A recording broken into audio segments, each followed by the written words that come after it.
and the prices cost you to pay for that online. No one with power will teach you how to take it from them. Would you? When we look at the stock market and everyone says, yo, we can't invest in it, you shouldn't invest in it, everything's on decline, it's a bear market, it's a recession.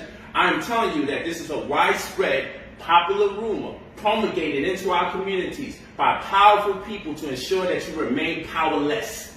This is a fact.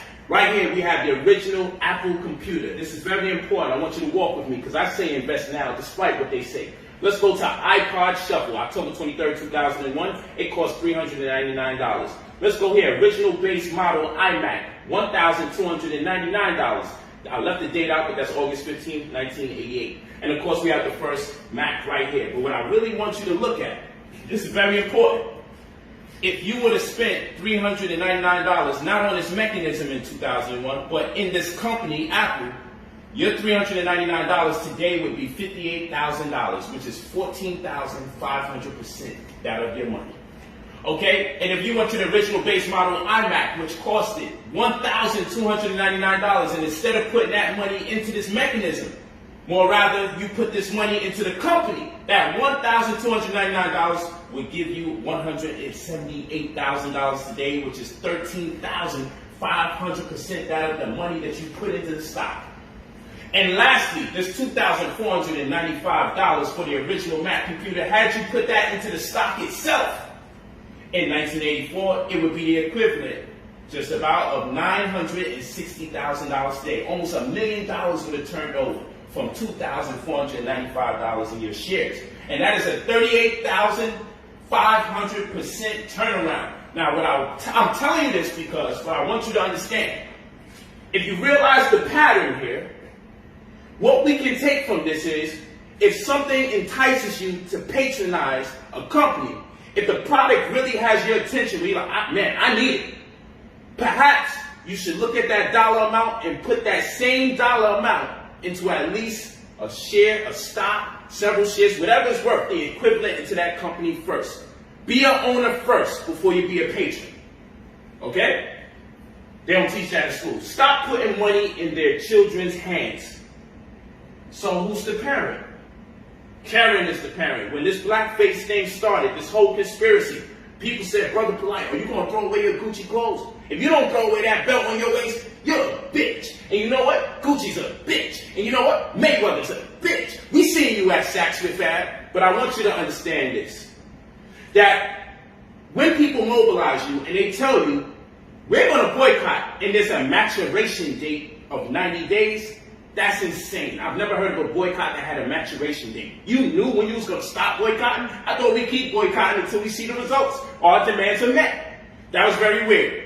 Nonetheless, when we organize, the road to hell is paved with good intentions. And what this means is no matter how much your heart is invested in it, it doesn't mean that you're making a logical decision. So as a persuasion and thought or of thought, I want to walk you through this particular equation. Here is the Karen stock. Right here, you can invest in. February 1st is right here. February 7th, in this article here, Gucci apologizes. Okay, remember, Karen owns 15 clothes companies, one of which is Gucci. Okay, so it's 15 other companies.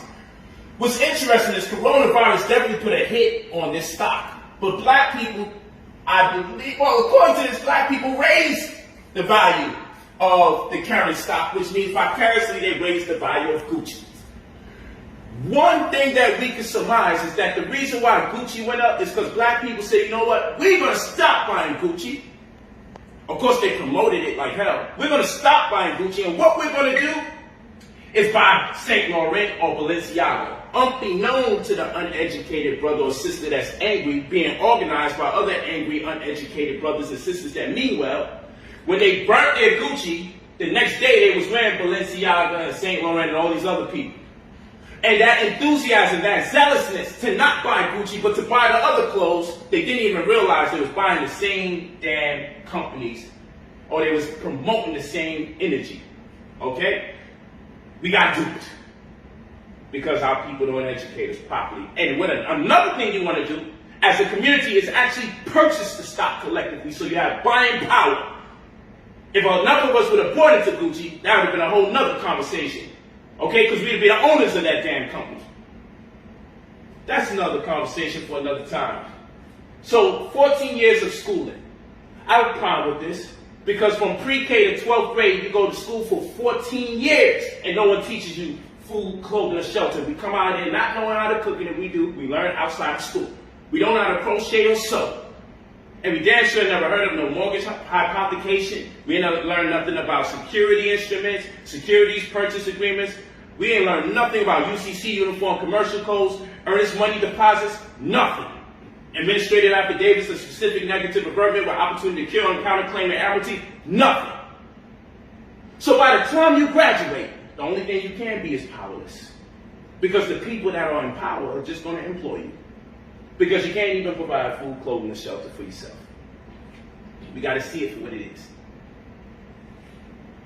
680 is the new 540. I want you to pay attention. So here in this article, you just type in the keywords and you'll find it. Is the coronavirus about to wipe out FHA lending? It looks like borrowers who don't fit neatly into Fannie Mae and Freddie Mac's lending criteria could soon be running out of options if they want to buy a house. I want to talk to you about this. FHA loans are for people that are high risk. So generally people of the lower income community are high risk, so they normally charge you more money to purchase properties. It's normally cheaper for people who have better credit. So if your credit isn't right now, they're saying, look, we saw what's going on. We heard, rumor around the block is people don't have to pay their rent or pay for their mortgages until 6 months from this date. But 6 months from this date, where they want to get the money from to recoup, because most of them are still going to be out of a job. So they said, man, they did the ratio, and they said, man, if you did this for only 3 months, it'd be about $30 billion. But if you did this for about 9 months, it would be over $100 billion. So 6 months, we find ourselves in between. The banks got to come out their own pocket. Millions of dollars, tens of billions. And they said the stimulus package doesn't even accommodate for that type of money. So they looking at it in the long run. They say, yo, you know what? We're about to stop giving out loans. So the 680 that used to give you a house has now become the 540 that didn't give you the house, which means your credit is going to have to be over 700, about 740 in order for you to get a house. You got to fix that credit. Let's go to the next slide. You better fix that credit. So they got the credit utilization ratio, but what you need to understand first and foremost, before you do this, is that, again, when it comes to school, they never taught you that wealth begins at $150,000 a year plus when it comes to an individual. And poverty begins at $32,000 a year for a family of 4 and $15,000 a year for an individual. They never taught you this, that there's a $100,000 gray area between poverty and wealth. Here's where the issue is. The reason why it's called wealth is because you're supposed to be able to invest 1/3 of your income, win, lose, or draw, and your living situation remains the same. The issue is with credit, they're not allowed to deny you of credit even if you're dark. But what they can do is deny you of credit because of your zip code. And we know races do exist in clusters and zip codes. So they have credit card redlining. You can't afford to get caught up in this trap, especially in this day and time. Also, you have 2 different credit cards. You got to get a balance transfer option because you're not supposed to use more than 30% of your total credit. Not 30% of one card, but everything that gives you credit, you shouldn't use more than 30%. The actual number is 36.6, but I tell people 30%. If you go over 30% of your money, if I get a $5,000 car, I'm not supposed to spend more than $1,500 from it. That's 30%.